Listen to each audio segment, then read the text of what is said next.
Всем привет, дорогие друзья! Сегодня проект «Мы вам покажем» находится в оранжерее ботанического сада Института биологических проблем. И сегодня вновь мы будем говорить про прекраснейшие растения. В частности, будем говорить о том, какая почва должна быть хорошая и правильная, и как пересаживать растения. И в этом мне поможет эколог-лесовед Рома. Здравствуйте. Здравствуйте. Здравствуйте. Роман, ну как всегда мы обратились к тебе за такими, как сказать, советами, практическими советами, потому что с этой темой сталкивается любой человек, у кого есть дома растения. Какой должна быть правильная почвосмесь? Ну, во-первых, для всех она, конечно, должна быть разная, потому что достаточно разные дома у людей растения. Там суккуленты или ароидные, самые разные. Угу. Но если мы берем все-таки базовые знания, ну вот большинство делают как? Берут почву с грядки в горшочек, Вот. и растение почему-то не растет. Вот для чего нам нужно понимать составные? Составные, ну вот, например, если человек берет почву с грядки, это дерновая, это только основа. Нужны разрыхлители, добавки, удобрения и так далее. Ну вот, например, сегодня мы будем делать готовую землю из всяких добавок, в том числе и дерновая земля, которая условно с грядки. Либо можно просто купить готовые. Готовые почвосмеси продаются достаточно много где, и они уже полностью готовые, ну, не считая дренажа. Дренаж только отдельно надо закупать. Так, то есть в идеале сначала берем дренаж, правильно? Дренаж, вот, керамзит. Вот, керамзит. Но обратите внимание, здесь у тебя крупный керамзит, очень большой, а здесь у нас мелкий. Он для других целей, я расскажу. Хорошо. Так, значит, первым делом дренаж. Да, дренаж, ну, в среднем 3 сантиметра. Для кого-то бывает больше, для кого-то, ну, меньше нежелательно. 3 сантиметра. Ну, только если, конечно, маленькие горшочки, там можно и поменьше. Ну, понятно. В принципе, для чего дренаж объяснять не надо, наверное, я думаю, да? Это... Для того, чтобы нормально уходила влага, чтобы воздух снизу тоже корни дышат, как-никак. И, ну, чтобы не загнивали корни в основном. Ну, здесь дренаж, посмотри, обратите внимание, какого размера. Гигантский. Это никак не повлияет на самочувствие растения, да? Нет, нет. Хорошо, дренаж запустили. Помимо того, что вот эта вспученная керамика, керамзит, можно использовать, ну, гальку, там, бит кирпич, да хоть что, в принципе. Но в среднем это керамзит. Но он доступный, несложно его найти, Да. приобрести. Следующий слой? Вот тут не по слоям. Вот тут, например, в покупной почве, тут видно, что по слоям, но это все надо перемешивать. Это все-таки сделано для людей, чтобы они видели, что это здесь. Так, здесь мы видим песок. Песок, торфодерновая смесь с певлитом, керамическая крошка, кора и мох сфагнум. Не обязательно для всех такое. Ну, вот, например, для ароидных конкретно вот такое. И мы будем такую сегодня вот, ну, типа делать. Своими руками. Да, похожую, Хорошо. по крайней мере, из доступных материалов. С чего начнем? Ну, во-первых, это вот дерновая земля, обычная с грядки. Ну, это вот наша полевая, например. Потом перегной надо старый, обязательно, не свежий, не какой-нибудь навоз, иначе сгорит все сразу. И листовая земля. Тоже с дачного участка. Да, это просто, ну, например, березовые листья порезанные, покрошенные. Ну, вот визуально мы видим, да, 3 составные. Это земля, перегной Да. и листики. Ну, земли, конечно, побольше, она там внизу. Земли побольше, это где-то 2 части, потом одна часть. И песок. А песок сколько? Песок тоже одна часть. Сейчас насыпем. 2, 1, 1, 1. Да. Легкая пропорция. Но это в основном для всех, как, декоративно-лиственных культур. Ну, например, для суккулентов все-таки иначе. Суккуленты это как кактусы типа. Кактусы. Для них, наверное, песка Нет, побольше, тут- да? Да, песка побольше, певлита побольше. Вот певлит, еще сейчас скажу. Вот, следующий, певлит. Это вулканическая порода, такая вспученная тоже. И она используется для того, чтобы сама почва должна, ну, как, достаточно воздухоемкая, влагоемкая и так далее. А он еще забирает в себя воду, воздух и отдает, когда необходимо. И удобрение тоже. Но с виду это как будто Пенопласт. пенопласт. Да, проще говоря. Вот я бы не додумалась никогда приобрести вот такую вещь и добавить ее в свои цветочки. В Оказывается, готовых она работает. есть, ее можно разглядеть. А здесь отдельно можно так приобрести и Да? все равно добавлять надо, да? Работает. Да, и примерно вот на такой объем как раз таки полный вот этот вот.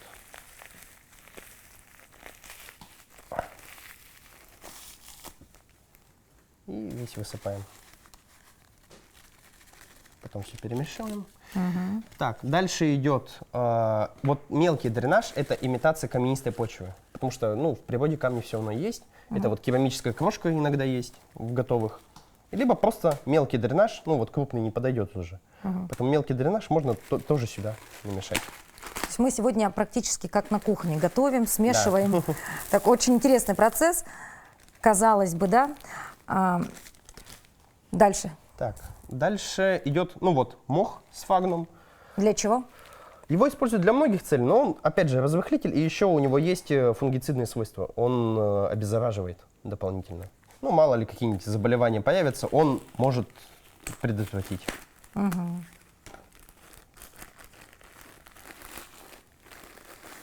Ну, его где-то половину надо. Ага. Много не надо, да? Да много не надо, зачем? Слишком рыхлую почву тоже делать нежелательно. Ну, для каких-то растений, например, это критично. Там для орхидей, например, для них очень надо, чтобы очень рыхлая почва была. Но чем рыхлее почва, тем быстрее она сохнет. Соответственно, это проблема будет. Каждый день поливать это сложно. Но вот, например, в производствах больших, крупных, там чистый торф используют. Как раз таки он очень рыхлый, но на больших производствах автоматика все поливает, это не проблема. И это все быстро растет. Но поливать в домашних условиях чистый торф это очень сложно. Так. А вот вопрос возникает сразу, Рома. Ну, допустим, вот сейчас телезрители смотрят наш выпуск и вспоминают, что у них в их горшочках не хватает как минимум 2 компонента из смеси. Это что, надо резко брать и все замешивать, перемешивать и заново рассаживать? Не срочно, но если, вот, например, подошло время для пересадки, можно действительно подойти в какой-то из дачных магазинов или вот и спросить, какое надо для какого. Ну или хотя бы почитать в интернете. И конкретно, какое это растение, можно сфотографировать и узнать по поисковику, какое-то растение и какая для него нужна почва. Потому что все-таки бывают разные почвы для разных растений. А как часто нужно менять состав почвы? Вот, допустим, посадила ты растение одно, и вот сколько лет можно не переживать об этом? Или все равно каждый... Маленькие кактусы могут и бесконечно расти в одном и том же горшке. Но какие-нибудь быстрорастущие растения, там, или пальмы, фикусы, их надо пересаживать раз в год, раз в 2 года. Ну и чем крупнее объем, тем реже их надо пересаживать. Ну и в конце концов они вот в домашних условиях максимум 2 метра, ну здесь-то больше. И 2-метровые, но они уже идут литров 50-70, ну то есть огромные катки. То есть, по сути, сейчас резко не надо менять составной. Если растение растет, пускай растет, да? Надо дождаться времени пересадки и правильно составить почвосмесь. Да. Все верно. Тем временем наша смесь. Кора. Еще что-то надо? Да, кора. Да, кто бы мог подумать. Вот просто берешь с грядки и садишь, вот по старинке. Оказывается, сейчас столько всего есть, например, да? морковка так может расти, конечно, но домашний, комнатный, вот, например, филодендрон, ему, конечно, лучше вот кора. Кора тоже для чего? Чтобы тоже была рыхлость. Рыхлость, да. Ну и она тоже забирает в себя питание, воду и потом отдает ее, когда необходимо. И вот это удобрение, долгоиграющий осмокот. Ну, есть и другие. Вот, например, тут осмокот используем. Одного как раз на 3-5 литров хватает, таких маленьких. Ну, там можно рассчитывать. И они идут разные. Тут написано, там, например, 5-6 месяцев. Это как раз-таки хватит надолго. От чего это удобрение? Для чего? Для удобрения. Ну, просто. Для питания. Просто для питания? Да, для питания, чтобы каждый раз не подкармливать. Потому что по нормативу раз в 2 недели надо подкармливать комнатные цветы. А его добавишь, и все, и можно просто поливать. Он с поливом разлагается и отдает питание. Так, ну его весь высыпаем. Это зернышки? Да, это вот как раз таки гранулы. И они сделаны так, что постепенно отдают определенные вещества. Ой, очень интересная вещь. А Да. выглядит как семена горчицы. Да? Ну да. А на самом деле там внутри есть. Да, и они еще неравномерно как раз таки отдают питание в определенное время. Ну, удобная вещь. Так, это уже препарат после посадки. Хорошо. Так, ну что? Вот. И мешаем, все перемешиваем. Надо очень хорошо все перемешать, конечно. Сразу захотелось вернуться к своим горшочкам и все сделать правильно, как требует этого. Так, теперь воды добавим. То То есть самое главное, чтобы почва была рыхлая. Большинство компонентов, они только для этого и предназначены, да? Да, да, в разных своих формах.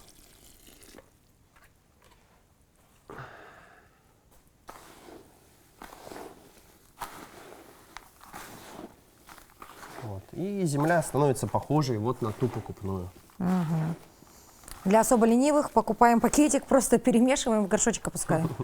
Да. Для людей, которые действительно очень сердобольно относятся к такому делу, можно сделать самим. Но вот пакетики готовы, никто не отменял. Теперь я понимаю, почему их придумали. Да. Да потому что вот это все приобрести, найти, достать, это же целая история. Да, сложно. Да и тем более, если зимой надо сделать самому почву, это что, на дачу ехать, копать грядки? Да, ну а здесь при выборе вот почвы, да, нужно обращать внимание, да, это Для у нас... кого? Это для фиалки, например. Прям даже подписывают для каких растений. Для фиалки, товарищи. Вот просто загуглите, какое у вас растение, приобретите. Есть ароидные. Но это группа, опять же. Потому что для многих растений подходит, например, одна почва. Там Ну да, тут спатифилум, аглонема и так далее. самые популярные, да, такие представители этой. Ну, опять же, можно почитать в интернете и узнать, какая почва подходит для вашего растения конкретно. А мы сейчас будем пересаживать вот Всё. эту красавицу. Это что? Это филодендрон эйхлера. Вообще-то вырастает большим растением. Там взрослые есть. Так. А почему мы решили его пересадить? Потому что уже пора, да? Уже пора, да. Как раз. Все. А здесь у нас такая же правильная почва или другая была? Скорее всего, похожая, но тут вот опять же торф. И вот он сохнет. И в этой будет меньше сохнуть. Ну и также будет хорошо расти. Так. Аккуратно вытащить. Тоже, конечно, проблема бывает.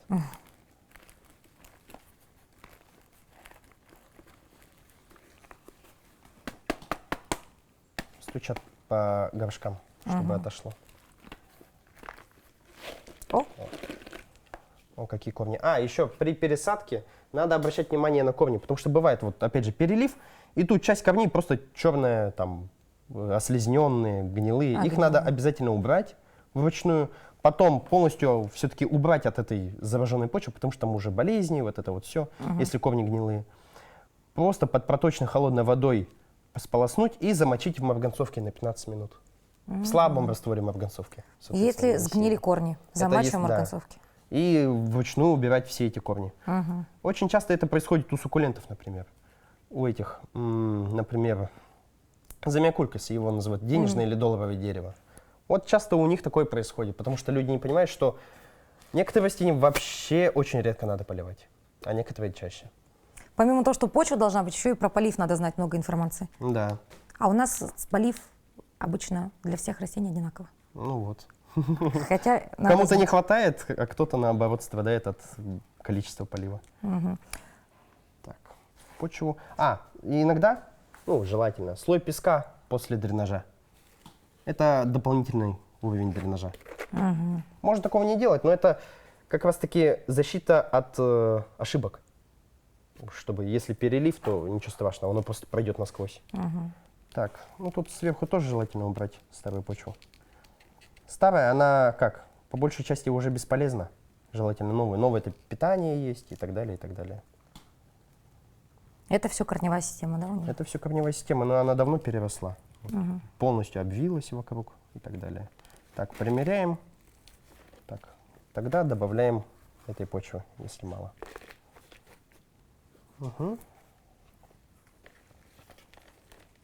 Основные ошибки, которые допускают любители красивых Мало растений. дренажа, Мало дренажа. мало разрыхляющих добавок, мало дренажа.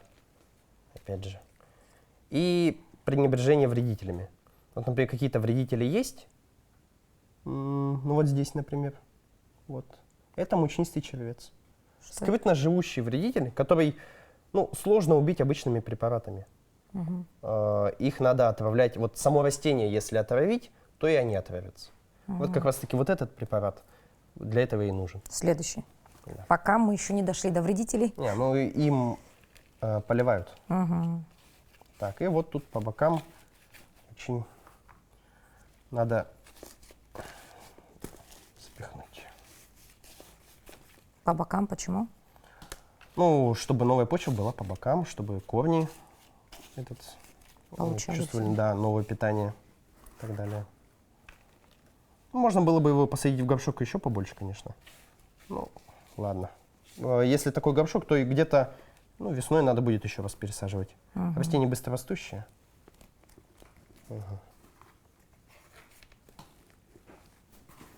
А есть растения, которые вообще трогать нельзя? Желательно Вот, годами. есть такая тема, как ядовитость растений. И по большому счету у нас дома тропические виды растений, которые зачастую ядовиты. Вот, например, где там диффенбахия, много таких. И надо это учитывать, когда, например, какая-то бюджетная организация, например, детский сад закупает. Или дома там собака, которая бывает кушает, или кошка, да, или дети бывают сидят. И были смертельные случаи, вот я читал, то что да, действительно надо иметь в виду, что некоторые растения бывают ядовитыми. Поэтому надо про это конкретно читать, спрашивать, когда покупаете растение, ядовитое оно или нет, и насколько. Потому что бывает прям вообще смертельно опасные. Бывает, живот поболит. Но лучше знать.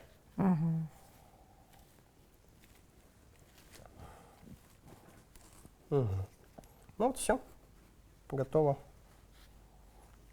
И все, до весны оно приживется, потом, Да. если что, побольше горшочек. И потом вот как раз-таки сейчас надо полить, и польем, разведем, разведем, конечно, позже, потом вот этим препаратом. Это препарат, который недавно начали в России делать. Это вот Октава, может быть, кто-то слышал, а наши изобрели Аркану. Но, по идее, это одно и то же, и вещество одно и то же. Просто это уже производство в России делают. А Октава, она дорогущая, санкционная. Это уже подешевле, конечно. И оно работает так, что оно вообще-то почти не испаряется. Вот в чем проблема этих разных препаратов, что дома их зачастую нельзя. Вот на улице там от тли можно, без проблем. А в домашних закрытых условиях они легко ими отравиться, этими парами. Поэтому, во-первых, разрешены те, которые мало испаряются, либо там безопасные. Она мало испаряется, поэтому более-менее безопасно. Она работает и поливом, и опрыскиванием. То И есть- как раз таки поливаем, оно впитывается через корни и отравляет растения. И от всех таких вредителей, скрытно живущих, например, щитовка, там мучнистый червец помогает. Ну да, здесь 2 миллиграмма на 10-20 литров воды. То есть можно и полить, и оставить для опрыскивания, да? Да, но, опять же, одномоментно это все делать, даже на тех растениях, которых не замечали вредителей, потому что наверняка на них уже есть, просто не видно. Не видно. Итак, ну а эта красавица будет расти и радовать глаз. Да, еще до весны. Потом опять нужна будет пересадка, потому что это быстрорастущее растение. Роман, ну в принципе по пересадке и по почвосмеси мы все поняли. А сейчас давай пойдем прогуляемся немножко по оранжерее, и ты посоветуешь нам, вернее нашим телезрителям, какие-то правильные, грамотные вещи по уходу за домашними комнатными растениями.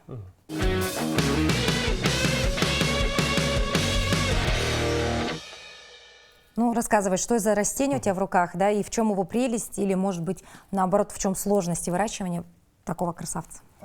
Прелесть в том, что это папоротник, он достаточно красивый и не сложен в уходе. Разница лишь в том, что, во-первых, ему не нужен сильный свет, то есть можно его где-то подальше, например, там, на теневой стороне дома выращивать. Но проблема в том, что ему нужна влажность.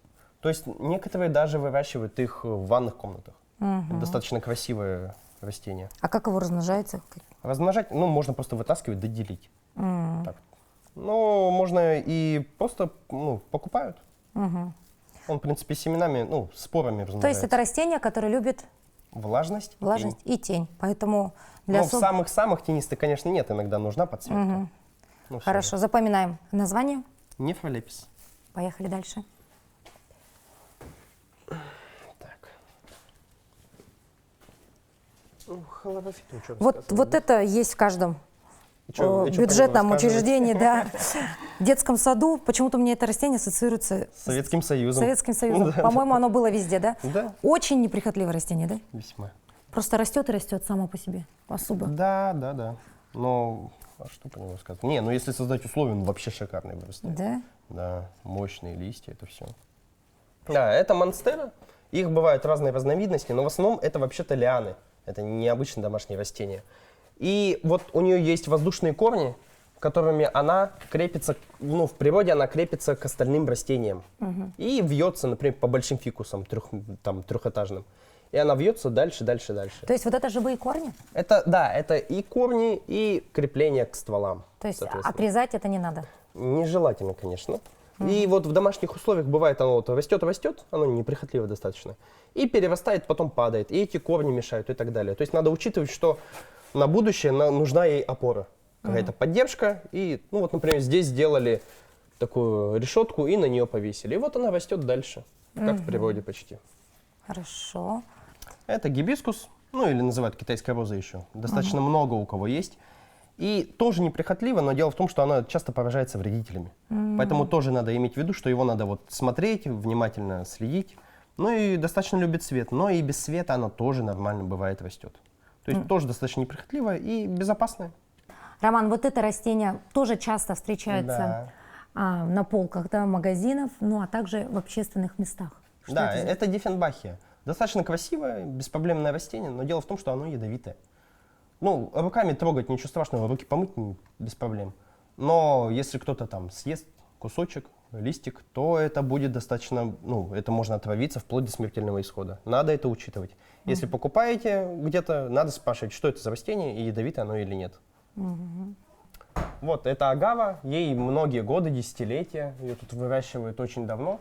Ну и можно без проблем такие пальмы, там в Вашингтоне тоже тут есть, вырастить в домашних условиях. И на многие года еще детям они останутся. Только опять же, нужны им условия.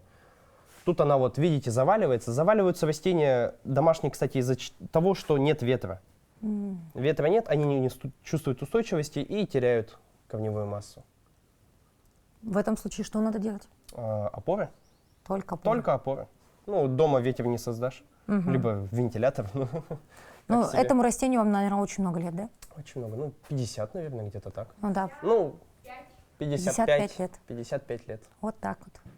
Роман, вот красоту держишь в руках. Да. Что это? Это олеандр.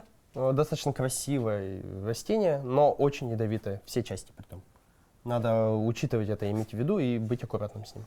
То есть, ну, ядовитость это опять же, если ты выжмешь сок, да, или съешь это, или да, животное съест, да, только так. Да. А в случае, если оно просто стоит и радует глаз, ничего страшного. Да нет, обычно вот, кстати, ядовитые растения, они обеззараживают какой-то участок около себя. Поэтому это даже может быть плюс, если быть с ними аккуратным. Угу, хорошо, пойдем дальше. Тут все папоротники, да? Оленьи рога называют. Понятно, почему называются олени рога, видите? Потому что его вешают прямо на стену. Да. И он по стене вот так вот, как оленьи рога, разрастается. Что расскажешь про папоротники? Папоротники бывают, вот у них же споры, не семена как таковые, и они бывают аллергенны. Но выводят уже такие, которые не выделяют спор. Еще одна красота, Роман. Да, это стрелицы, бывают разные разновидности. Там, например, вот стрелица Николая есть огромная, а это стрелица, ну, райская птица, королевская. И, ну, они, во-первых, красивые, их можно вырастить из семян без проблем, они продаются в магазинах. Цветут примерно на 3-5 год. Безопасные? Они, да, безопасны. Вот, это адениум, его еще называют роза пустыни. Достаточно красивый, красиво цветет. Ну, и если его формировать, он вообще как бонсай. Его бывает вытаскивают и сажают, например, на камешек, и он очень большие, массивные, красивые корни вырастают у него. Ну, этого бывает обрезают, формируют, нагинают и так далее. Без проблем растет. Надо не забывать, что он не переносит вообще там каких-либо отрицательных температур, конечно. Даже небольшой, ну, там, плюс 5 это уже проблема для него. Он любит жару. И он очень ядовит. Даже аборигены его сок используют для того, чтобы стрелами намазывать и убивать животных. Так, то есть хотите красивое растение, зачастую вся красота Ядовит. ядовита. Поэтому вот все, что глазу нравится, возможно, Да. может принести какой-то урон или ущерб здоровью. Поэтому будьте аккуратны. А вот с колючими штучками это что за Это красота? пахиподиумы. Это семейство что? Пальмовый? Семейство кутровые. Очень красиво. Да. Ну, как что-то необычное. Как будто инопланетное. искусственный. Сколько лет примерно этому растению, не знаешь? Не знаю, ну лет 10. Роман, спасибо большое за то, что вновь окунул нас в мир прекрасного. Действительно, В этой оранжерее можно ходить часами. Да. Да, полезной информации здесь очень много красивых растений. А для вас, дорогие телезрители, мы бы хотели отметить, что оранжерея ботанического сада работает круглогодично. И если вдруг вы захотите прийти сюда на экскурсию, возможно, захотите приобрести какое-то растение, вам в этом с удовольствием помогут опытные сотрудники, которые работают здесь ежедневно во благо вот такой замечательной красоты. Поэтому старайтесь, берегите себя, своих растений, ухаживайте за ними, любите их, и тогда, конечно, можно получить вот такой потрясающий результат. Спасибо, Рома. Мы увидимся с вами. До новых встреч.